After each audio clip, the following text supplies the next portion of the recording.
ನೂತನ ವರ್ಷ 2024ರ ಸ್ವಾಗತಕ್ಕೆ ಕ್ಷಣಗಣನೆ ಆರಂಭವಾಗಿದೆ. ಆದ್ರೆ ಹೊಸ ವರ್ಷದ ಸ್ವಾಗತದ ನೆಪದಲ್ಲಿ, ಸಂಭ್ರಮಾಚರಣೆಯ ನೆಪದಲ್ಲಿ ಅಹಿತಕರ ಘಟನೆ ನಡೀಬಾರದು, ಅನಾಹುತಗಳು ಸಂಭವಿಸಬಾರದು ಎಂಬ ನಿಟ್ಟಿನಲ್ಲಿ ಮಂಡ್ಯ ಜಿಲ್ಲಾಡಳಿತ ಕೆಲವಷ್ಟು ಪ್ರವಾಸಿ ಸ್ಥಳಗಳಿಗೆ ನಿರ್ಬಂಧವನ್ನ ವಿಧಿಸಲಾಗಿರುವಂತದ್ದು. ನಾನು ಇವತ್ತು KRS ಡ್ಯಾಮ್ನ ಹಿನ್ನೀರಿನ ಪ್ರದೇಶದಲ್ಲಿದ್ದೇನೆ. ಇಲ್ಲಿನ ದೃಶ್ಯಗಳನ್ನು ಕೂಡ ತೋರಿಸ್ತಾ ಹೋಗ್ತೀನಿ.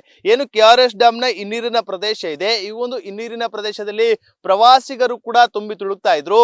ಆದ್ರೆ ಈ ಒಂದು ಸಂದರ್ಭದಲ್ಲಿ ಏನು ನದಿಗೆ ಇಳಿಯುವಂತದ್ದು, ಮೋಜು ಮಸ್ತಿಯನ್ನ ಮಾಡುವಂತದ್ದು, ಇಲ್ಲೇ ಕುಳಿತು ಮದ್ಯಪಾನವನ್ನ ಮಾಡುವಂತದ್ದು, ಇಂತಹ ಒಂದು ಘಟನೆಗಳು ಪದೇ ಪದೇ ನಡೀತಾ ಇತ್ತು. ಅದೇ ನಿಟ್ಟಿನಲ್ಲಿ ಈ ಒಂದು ಹೊಸ ವರ್ಷದ ಸಂಭ್ರಮದಲ್ಲಿ ಇಲ್ಲಿ ಅಹಿತಕರ ಘಟನೆ ನಡೀಬಾರದು, ಅಂತಹ ಒಂದು ಅಕ್ರಮ ಚಟುವಟಿಕೆಗಳು ನಡೀಬಾರದು ಎಂಬ ನಿಟ್ಟಿನಲ್ಲಿ ಇದೀಗ ಮಂಡ್ಯ ಜಿಲ್ಲಾಡಳಿತ ಏನು KRS ಡ್ಯಾಮ್ನ ಹಿನ್ನೀರಿನ ಪ್ರದೇಶಗಳಲ್ಲಿ ಹಾಗೆ ಕಾವೇರಿ ನದಿ ತೀರದಕ್ಕೆ ಇದೀಗ ನಿಷೇಧಾಜ್ಞೆಯನ್ನ ಜಾರಿ ಮಾಡಿರುವಂತದ್ದು. ಈ ಒಂದು ಏನು ಹಿನ್ನೀರಿನ ಪ್ರದೇಶ ಇದೆ, ಇಲ್ಲಿ ಪ್ರವಾಸಿಗರು ಬಹಳಷ್ಟು ಸಂಖ್ಯೆಯಲ್ಲಿ ಬರ್ತಾ ಇದ್ರು. ಅಂದ್ರೆ ಇಲ್ಲೇ ಪಕ್ಕದಲ್ಲಿ, ಅಂದ್ರೆ ನಾನು ಇರುವಂತದ್ದು KRS ಡ್ಯಾಮ್ನ ಹಿನ್ನೀರಿನ ಪ್ರದೇಶದಲ್ಲಿ. ಈ ಒಂದು ಹಿನ್ನೀರಿನ ಪ್ರದೇಶದಲ್ಲೇ ವೇಣುಗೋಪಾಲ ಸ್ವಾಮಿ ದೇವಸ್ಥಾನವೂ ಕೂಡ ಇರುವಂತದ್ದು. ಆ ಒಂದು ದೇವಸ್ಥಾನ ಏನ್ ನೋಡ್ತಾ ಇದ್ರಿ, ಇಲ್ಲಿ ಪ್ರತಿನಿತ್ಯ ಸಾವಿರಾರು ಸಂಖ್ಯೆಯಲ್ಲಿ ಪ್ರವಾಸಿಗರು ಭಕ್ತರು ಕೂಡ ಬರುವಂತದ್ದು. ಇವತ್ತು ಕೂಡ ಪ್ರವಾಸಿಗರು ಭಕ್ತರು ಎಲ್ಲರೂ ಕೂಡ ಬಂದಿದ್ದಾರೆ.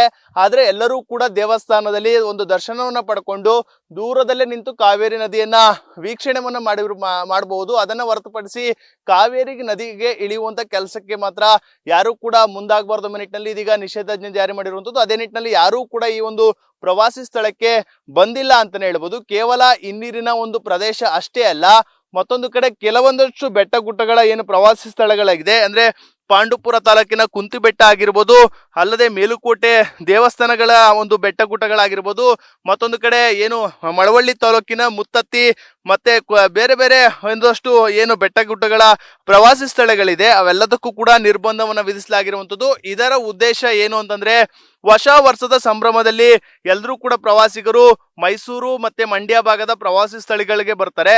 ಮೈಸೂರಿಗೆ ಬಂದಂತವರು ಬಹುತೇಕರು KRS ಡ್ಯಾಮ್ಗೆ ಬಂದೇ ಬರ್ತಾರೆ.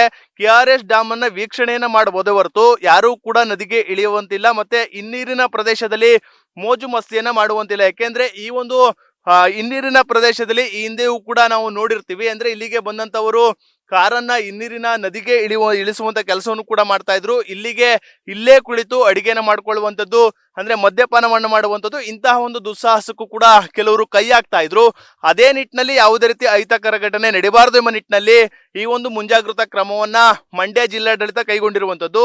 ಇದರ ಉದ್ದೇಶ ಒಂದೇ, ಅಂದ್ರೆ ಹೊಸ ವರ್ಷದ ಸಂಭ್ರಮಾಚರಣೆಯಲ್ಲಿ ಒಂದ್ ರೀತಿ ಬೇಜವಾಬ್ದಾರಿತನವನ್ನ ಪ್ರದರ್ಶನ ಮಾಡಬಾರ್ದು, ಮತ್ತೆ ಏನಾದ್ರೂ ಅನಾಹುತಗಳು ಆಗ್ಬಾರ್ದು ಎಂಬ ನಿಟ್ಟಿನಲ್ಲಿ ಇವತ್ತು ಮತ್ತೆ ನಾಳೆ 2 ದಿನಗಳ ಕಾಲ ನಿಷೇಧಾಜ್ಞೆಯನ್ನ ಜಾರಿ ಮಾಡಿರುವಂತದ್ದು. ಈ ಬಹುತೇಕ ಪ್ರವಾಸಿ ಸ್ಥಳಗಳು ಎಲ್ಲೆಲ್ಲಿ ಮೋಜು ಮಸ್ತಿಯನ್ನ ಮಾಡ್ತಾ ಇದ್ರು ಅಂತಹ ಒಂದು ಪ್ರವಾಸಿ ಸ್ಥಳಗಳಿಗೆ ನಿರ್ಬಂಧವನ್ನ ವಿಧಿಸಲಾಗಿರುವಂತದ್ದು. ಕ್ಯಾಮ್ರಾ ಪರ್ಸನ್ ಅರ್ಸಿ ಜೊತೆ Nandish, news first KRS. News first ನಿರ್ಭೀತಿಯಿಂದ ನಿಮ್ಮ ಪರವಾಗಿ.